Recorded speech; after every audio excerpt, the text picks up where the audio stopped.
Salut les amis, coucou les petits loups. Alors, aujourd'hui, je vais vous faire la première prise en main du Nikon Z6 II. Alors, ce n'est qu'une première prise en main, donc c'est pas les réglages définitifs, détaillés, point par point, réglés aux petits oignons, non. C'est simplement une première prise en main de ce boîtier. Alors, la tenue est pour le moins agréable. La poignée est relativement profonde. Les commandes tombent bien sous les doigts.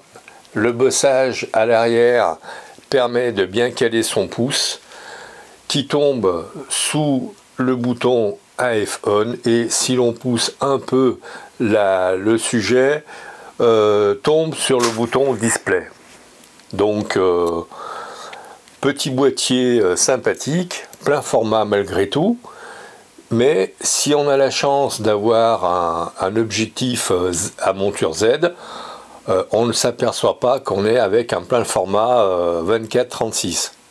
Le viseur est super clair, super large. Faudrait presque faire comme avec une télé 4K qui fait 1,50 m de large. Il faut presque regarder de droite à gauche pour bien voir l'intégralité du viseur. Je plaisante. Avec un peu d'habitude, on voit bien tout ce qui est à l'intérieur.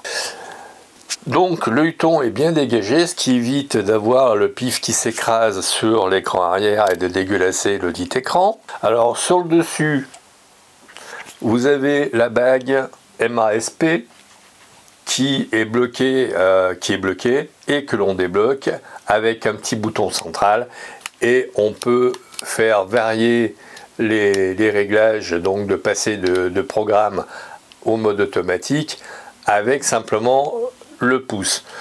Ça va bien. Donc moi j'ai mis une cage Small Rig pour protéger le boîtier, parce que bon, tant qu'à faire, j'aimerais autant qu'il me fasse quelques années, hein.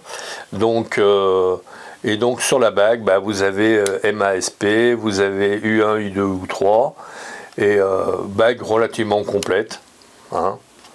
On n'a pas le sélecteur de cadence, single, continu, etc. Mais bon, on va pas faire le difficile. Je le remets sur le mode P. À la droite du viseur, on a un petit écran. Je ne sais pas si vous voyez bien.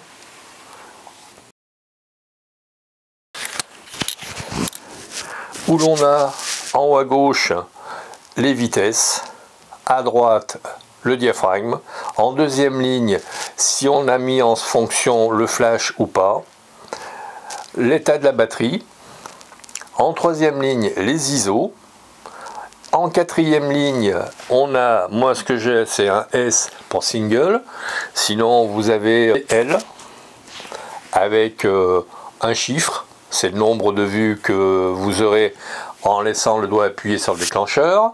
Vous avez H, pareil, c'est le temps que vous laissez votre doigt appuyer sur le déclencheur, vous avez des rafales de 5 images 5, jusqu'à ce que vous enleviez votre doigt du déclencheur.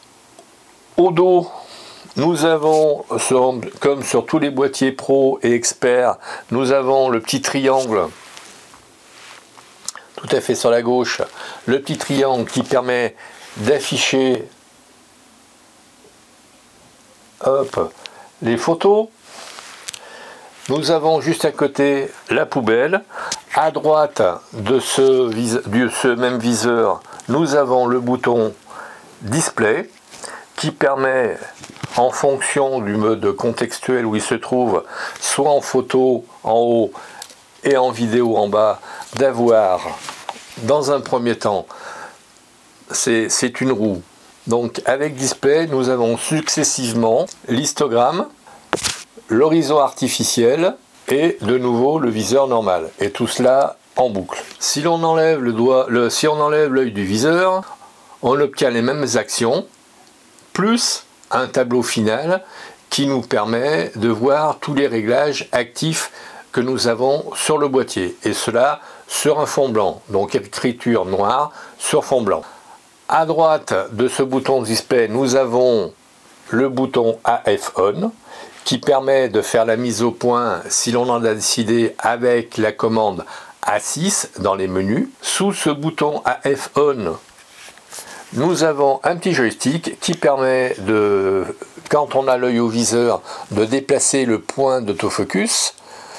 On a la même chose avec le trèfle, quand on a l'œil au viseur, et quand on n'a pas l'œil au viseur, si on a fait afficher les photos, avec le trèfle, on peut passer d'une photo à une autre et avoir les réglages que l'on souhaite d'un côté ou d'un autre, de haut en bas. Tout ceci bien évidemment en boucle. Sur le devant, nous avons autour du déclencheur off et on, qui est un peu dur à mettre sur on. Par contre, quand on est de on, passer à off, c'est beaucoup plus facile. La bague principale qui tombe bien sous le pouce est facile à trouver. La bague qui est sous le déclencheur est très agréable à tourner aussi. C'est relativement ferme mais doux. Et alors que la principale qui est sous le pouce est beaucoup plus crantée. L'autofocus est super rapide, même avec une bague FTZ et une optique F.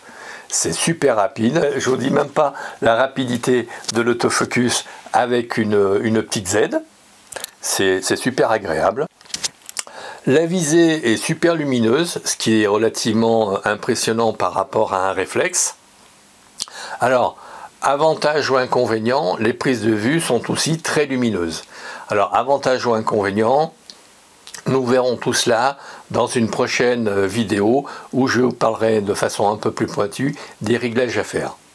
Voilà les amis, la vidéo est terminée.